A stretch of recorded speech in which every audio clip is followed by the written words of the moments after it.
चलिए जानते हैं उत्तराखंड की 25 बड़ी खबरों को सिर्फ 10 मिनट में। लेकिन उससे पहले वीडियो को लाइक और चैनल को सब्सक्राइब जरूर करें।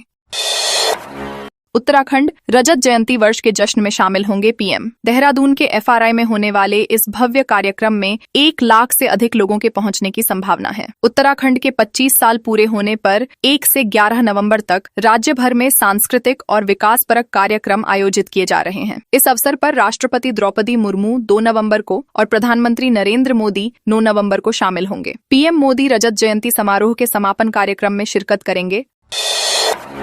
राष्ट्रपति के दौरे को लेकर नैनीताल में हाई अलर्ट। राष्ट्रपति द्रौपदी मुर्मू के 4 नवंबर को प्रस्तावित नैनीताल और कैंचीधाम दौरे को लेकर सुरक्षा एजेंसियां अलर्ट पर हैं। एसएसपी डॉक्टर मंजुनाथ टीसी ने पूरे जनपद में रेड अलर्ट घोषित करते हुए सभी पुलिसकर्मियों को सतर्क रहने के निर्देश दिए हैं। नैनीताल और कैंचीधाम क्षेत्र में सुरक्षा घेरा बढ़ा दिया गया है। यातायात व्यवस्था बनाए रखने के लिए रूट डाइवर्ट किया गया है। प्रशासन ने राष्ट्रपति के स्वागत की तैयारियां पूरी कर ली हैं और सुरक्षा एजेंसियों को मुस्तैद कर दिया गया है। सीएम धामी ने विपक्ष पर बदला टोन। मुख्यमंत्री पुष्कर सिंह धामी अब अपने सख्त तेवरों से विपक्ष पर लगातार हमला बोल रहे हैं। टिहरी और पिथौरागढ़ में दिए बयानों में उन्होंने कहा कि जितना विरोध किया जाएगा सरकार उतनी तेजी से काम करेगी। उन्होंने कहा कि उनकी सरकार केवल कुर्सी बचाने के लिए नहीं बल्कि उत्तराखंड के उज्जवल भविष्य के लिए कार्य कर रही है। धामी ने साफ कहा कि राष्ट्र विरोधी और जनता के हक छीनने वालों के खिलाफ सख्त कदम उठाए जाएंगे। उनका नया अंदाज विपक्ष के लिए चुनौती बन गया है। यूकेएसएसएससी पेपर लीक मामला, सीबीआई का एक्शन, 4 पर केस। यूकेएसएसएससी पेपर लीक मामले में सीबीआई ने बड़ी कार्रवाई करते हुए जांच शुरू कर दी है। एसआईटी द्वारा सौंपे गए दस्तावेजों के आधार पर सीबीआई ने मेरठ दिल्ली तक फैले नेटवर्क की पड़ताल शुरू की है। एफआईआर में आरोपी परीक्षार्थी खालिद, उसकी 2 बहनें साबिया और हीना तथा असिस्टेंट प्रोफेसर सुमन को नामजद किया गया है। अब जांच देहरादून के रायपुर थाने की एफआईआर पर आधारित होगी। सीबीआई की इस जांच में एक एडिशनल एसपी और 4 इंस्पेक्टर शामिल हैं। कई बड़े नामों के उजागर होने की संभावना जताई जा रही है। हरिद्वार में 3 महिलाओं के बीच जमकर चले लात घूंसे। हरिद्वार की हर की पौड़ी पर बुधवार दोपहर 3 महिलाओं के बीच जबरदस्त झगड़ा हो गया। महिलाएं एक दूसरे के बाल खींचते और थप्पड़ मारते हुए सड़क पर ही भिड़ गईं। मौके पर मौजूद लोगों ने बीच बचाव की कोशिश की, लेकिन किसी ने वीडियो बनाकर सोशल मीडिया पर वायरल कर दिया। पुलिस सूचना मिलते ही मौके पर पहुंची और सभी महिलाओं को थाने ले गई। पूछताछ के दौरान उन्होंने कहा कि अब दोबारा ऐसा नहीं करेंगी। इस घटना ने पर्यटकों और श्रद्धालुओं को भी चौंका दिया। घात लगाकर बैठे गुलदार के हमले में व्यक्ति की मौत। रुद्रप्रयाग जिले के अगस्त्यमुनि ब्लॉक के जोंधला गांव में सुबह 5 बजे गुलदार के हमले से एक व्यक्ति की मौत हो गई। वह खेतों की जुताई के लिए दूसरे गांव जा रहा था, तभी झाड़ियों में छिपे गुलदार ने उस पर हमला कर दिया। जब 2 घंटे तक वह नहीं लौटा तो परिजन और ग्रामीण खोजबीन में निकले, जहां उसका शव मिला। लोगों के शोर मचाने पर गुलदार जंगल की ओर भाग गया। घटना के बाद गाँव में दहशत फैल गई है और वन विभाग ने गश्त बढ़ा दी है।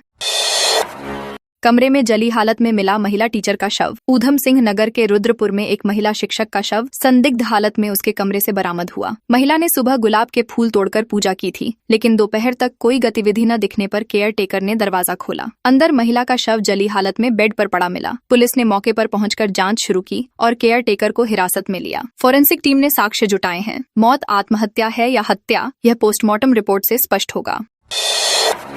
पूर्व राष्ट्रपति ने महाअवतार बाबाजी की गुफा में लगाया ध्यान। पूर्व राष्ट्रपति रामनाथ कोविंद उत्तराखंड दौरे पर द्वाराहाट के पास द्रोणगिरी पर्वत पहुंचे, जहां उन्होंने महाअवतार बाबाजी की प्रसिद्ध गुफा में ध्यान साधना की। वे डोली से गुफा तक पहुंचे और कुछ समय तक वहां ध्यान में लीन रहे। ध्यान के बाद उन्होंने स्मृति भवन में जलपान किया और आश्रम की ओर से संचालित सामाजिक आध्यात्मिक गतिविधियों की जानकारी ली। सन्यासियों से आशीर्वाद लेकर उन्होंने प्रसाद भी ग्रहण किया। स्थानीय लोगों ने उनका स्वागत पारंपरिक ढोल दमाऊं से किया।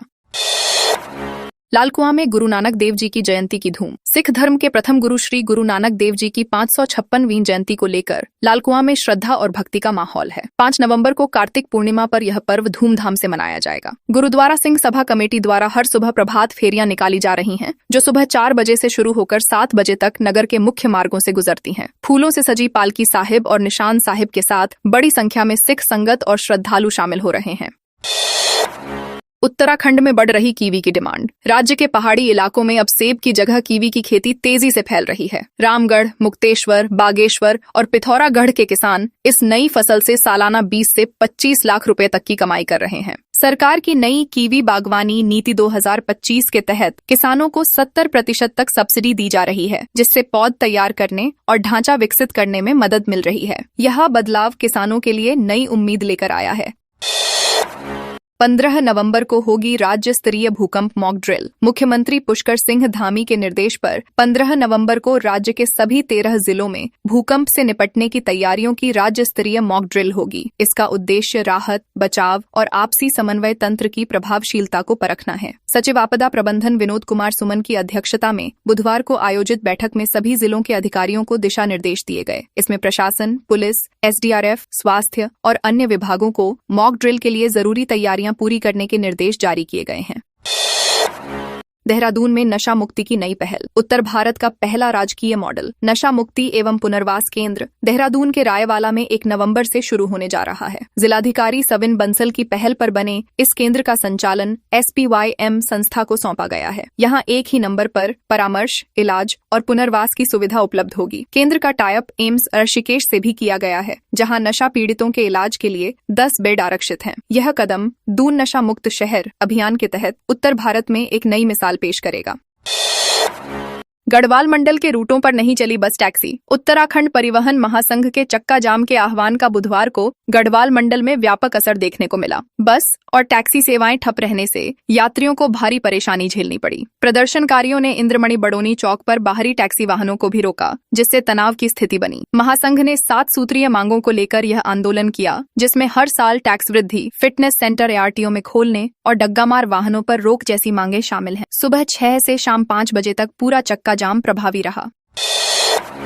रामनगर में प्रतिबंधित मांस मामले में 2 आरोपी गिरफ्तार। रामनगर में प्रतिबंधित मांस के शक में ड्राइवर की पिटाई के मामले में पुलिस ने 2 आरोपियों को गिरफ्तार किया है। घटना 23 अक्टूबर की है, जब कुछ लोगों ने भीड़ बनाकर ड्राइवर नासिर की बेरहमी से पिटाई की थी। उसकी पत्नी नूरजहां ने मामले की शिकायत दर्ज कराई थी। पुलिस ने जांच के बाद ग्राम छोई निवासी करण बिष्ट और करण नामक 2 व्यक्तियों को गिरफ्तार किया है। दोनों पर भीड़ को उकसाने और ड्राइवर पर हमला करने का आरोप है। फिलहाल पुलिस अन्य आरोपियों की तलाश में जुटी है। हरिद्वार MLA कौशिक बिहार में करेंगे चुनावी प्रचार। भाजपा ने हरिद्वार विधायक मदन कौशिक को बिहार विधानसभा चुनाव में बड़ी जिम्मेदारी सौंपी है। उन्हें पार्टी की ओर से 12 विधानसभा क्षेत्रों का प्रभारी बनाया गया है। कौशिक 30 अक्टूबर से 11 नवंबर तक बिहार में रहकर पार्टी प्रत्याशियों के लिए प्रचार करेंगे। जिम्मेदारी उनके संगठनात्मक अनुभव और प्रबंधन कौशल के आधार पर दी गई है। इससे पहले वे गुजरात और हरियाणा चुनावों में भी अहम जिम्मेदारी निभा चुके हैं। पार्टी के अनुसार उनका नेतृत्व बिहार में भाजपा के प्रदर्शन को मजबूत करेगा।